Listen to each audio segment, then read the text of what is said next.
नमस्कार दर्शकबिंदु। आज के West Bengal Board of Secondary एडुकेशनेर तरफ थेके 2026 सालेर माध्यमिक परीक्षार शिड्यूल संक्रांत दुटी विज्ञप्ति जारी करेছে। এখন কেন দুটো বিজ্ঞপ্তি জারি করতে হলো সেটা জানতে হলে ভিডিওটি সম্পূর্ণ দেখুন। তো স্ক্রিনে আপনারা দেখতে পাচ্ছেন যে এই বিজ্ঞপ্তিটি আজকে জারি করা হয়েছে নম্বর EMU/C/35 ডেটেড 6/5/2025। পরিষ্কার এখানে উল্লেখ রয়েছে যে মাধ্যমিক পরীক্ষা 2026 will be held as per the following programme. অর্থাৎ নিচেই কিন্তু 2026 সালের অর্থাৎ আগামী শিক্ষাবর্ষের মাধ্যমিক পরীক্ষার সময়সূচি এখানে দেওয়া হয়েছে এবং সময় হচ্ছে 10:45 থেকে 2টো পর্যন্ত। প্রথম 15 মিনিট কোশ্চেন পড়ার জন্য দেওয়া হয়, এটা তো স্বাভাবিক প্রত্যেকটি বিজ্ঞপ্তিতেই থাকে।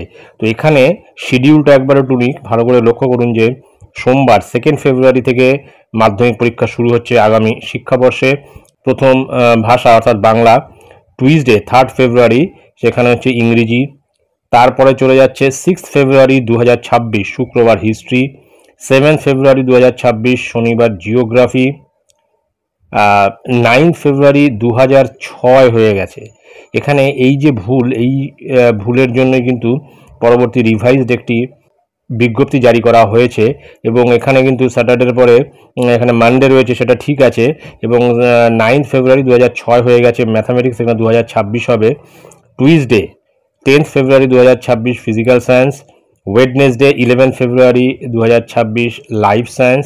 তারপরে রয়েছে ফ্রাইডে, অথচ 11 তারিখের পর 12 তারিখ পরীক্ষা হচ্ছে, 12 ফেব্রুয়ারি 2026 অপশনাল ইলেকটিভ সাবজেক্ট, সেখানে কিন্তু ফ্রাইডে রয়েছে, এটা কিন্তু থার্সডে হবে। তারপরে এখানে যেটা দেওয়া রয়েছে যে ফিজিক্যাল এডুকেশন, সোশ্যাল সার্ভিস, এটা পরে জানানো হবে। ওয়ার্ক এডুকেশনও পরে জানানো হবে।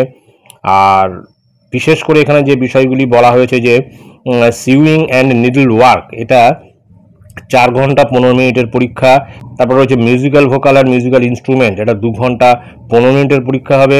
তারপরে কম্পিউটার অ্যাপ্লিকেশনের পরীক্ষা হবে 2 ঘন্টা 45 মিনিট। আর ভোকেশনাল সাবজেক্টের পরীক্ষা হবে 1 ঘন্টা 45 মিনিটের। এই বিষয়টি এখানে কিন্তু উল্লেখ রয়েছে। তারপর নিচে সিগনেচার আছে, সেক্রেটারি এখানে সিগনেচার আছে। এবারে আমরা রিভাইজড যে নোটিফিকেশানটি জারি করা হয়েছে সেটাও একবার একটু দেখে নেব। এটা হচ্ছে রিভাইজ, অর্থাৎ তার কিছুক্ষণ পরেই কিন্তু এই বিজ্ঞপ্তিটি জারি করা হয়েছে। এখানে কিন্তু পরিষ্কার সব ঠিকঠাক করে নেওয়া হয়েছে, যেমন 9 ফেব্রুয়ারি 2026, 10 ফেব্রুয়ারি 2026 করা হয়েছে। তারপরে ওয়েডনেসডে, তারপরে থার্সডে করা হয়েছে 11 আর 12, আর বাদবাকি বিষয়গুলি একই রয়েছে। তো এই ভুলের জন্য কিন্তু আগামী শিক্ষাবর্ষের মাধ্যমিক পরীক্ষার জন্য 2টি নোটিফিকেশান জারি করা হয়েছে বা জারি করতে হয়েছে। তো যাই হোক, এটাই ছিল গুরুত্বপূর্ণ আপডেট যা আমি আপনাদের সঙ্গে শেয়ার করলাম। ধন্যবাদ।